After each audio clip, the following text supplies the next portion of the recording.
What's going on, Jerome's? We know that Aaron Jones, even though he's a little bit older, got some tread on the tires, certainly, and he is going to be a running back one for the Vikings. Well, 1A, 1B. Him and Jordan Mason are going to make sweet, sweet running back music together. We still have to come up with a name. Hammer and Anvil? I don't know. But either way, like Aaron Jones, proved that he's a leader, proved that he's a baller. Needs to hang on to the ball more. I kind of blacked that out last year. Yeah, but should be good to go. Long story longer, Maurice Jones-Drew, one of my first fantasy favorite players. Like MJD, pocket Hercules, completely dominating the pride of Oakland.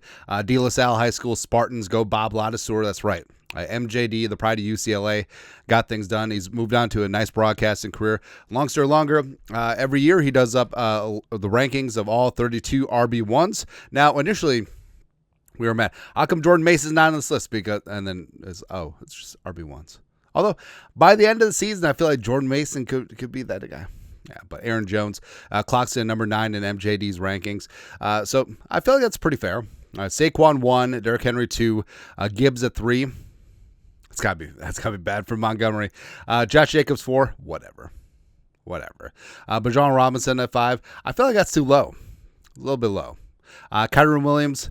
Well, Kyren Williams is good, except every single year they're like, oh, he's going to be replaced. It was a slap in the face how quickly Kyren Williams was replaced. Blake Corum, this is going to be the year. Jonathan Taylor-Thomas, tool time at 7. Christian McCaffrey at 8. I don't know, man. I feel like we've already seen the best of Christian McCaffrey. I don't know if he's going to bounce back. I just really don't know. 9, Aaron Jones. This is what he wrote about Jones. Jonesy posted career-high marks in carries and rush yards in the first season with Minnesota, resulting in a 2-year extension. Stop me if you've heard this before. He has an opportunity to build on that performance with the Vikings, handing the keys to the offense to the first-year starting quarterback, J.J. McCarthy. With the interior of Minnesota's offensive line completely overhauled in free agency, Will Fries, Ryan Kelly, and the first-round draft pick, Donovan Jackson, who's for real, I think Jones will at least match his 2024 numbers. Doesn't even mention Jordan Mason.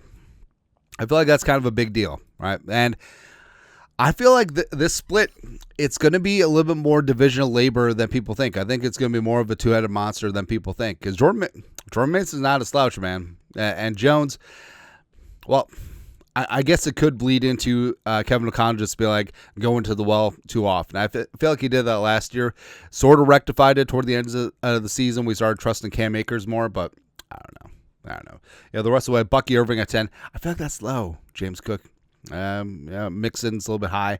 What's interesting is that he's got Hampton at 13, and then number 6 overall pick, Ashton Genty at 17. Now, I believe in Hampton because I think that's a great spot for him in Los Angeles, because I think the LA offensive line with our guy Joe Alt, the pride of Minnesota, well, Notre Dame, but you know what I mean, and as well as Rashawn Slater, going to be good to go. Plus, I know they signed Najee Harris, but, I mean, Amarian Hampton's going to get the rock. And jumping Jim Harbaugh, loves to pound that football. So I think Hampton has a chance to be really special this year.